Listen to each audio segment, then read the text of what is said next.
Céline Dion, ce jour où la chanteuse s'est huée sur scène à cause de René Angélil. Voilà bien longtemps que Céline Dion a conquis le monde entier.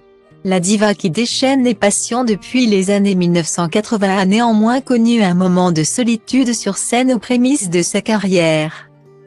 En cause, un mauvais choix de René Angélil qui l'a conduit à se faire huer pendant sa performance. Une performance mémorable. C'est en 1981 que Céline Dion fait la rencontre de René Angélil. À cette époque, l'adolescente désire faire carrière dans la musique et écume les petites scènes de bal dans sa région natale. Tandis que le succès se fait attendre, son frère Michel Dion prend les devants et envoie un enregistrement de l'une des prestations de l'apprentie chanteuse à l'agent artistique canadien qui, séduit par sa voix prometteuse, la rencontre.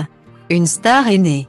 Âgée de 13 ans, la Québécoise sort son premier single intitulé « Ce n'était qu'un rêve », alors que la jeune femme n'a d'abord pas le profil type d'une vedette. René Angélil fait de Céline Dion une véritable bête de scène, façonne l'une des artistes les plus connues à travers le monde.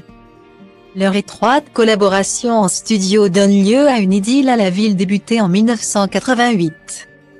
Lorsqu'elle remporte l'Eurovision. Une relation face à laquelle la mère de Céline Dion est sceptique mais qui se concrétise plus tard avec la naissance de 3 enfants, René Charles Angélil en 2001 et les jumeaux Eddie et Nelson Angélil en 2010. Jusqu'à sa disparition en janvier 2016 des suites d'un cancer de la gorge, René Angélil reste le seul manager et le seul amour de l'interprète de My Heart Will Go On. Lors de ses débuts, la star internationale a cependant connu un moment de solitude sur scène à cause des mauvais choix de ce compagnon de route.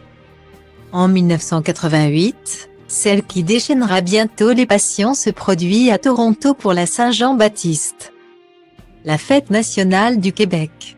Soucieux de la faire remarquer par de grandes maisons de disques américaines, René Angélil invite des responsables de Sony Canada et Sony USA. Pour l'occasion, Céline Dion performe uniquement en anglais. Une interprétation qui ne passe pas puisque la chanteuse est huée par la communauté francophone de Toronto qui l'a invitée. Quand Céline a chanté en anglais, ils l'ont copieusement huée, Céline était visiblement décontenancée.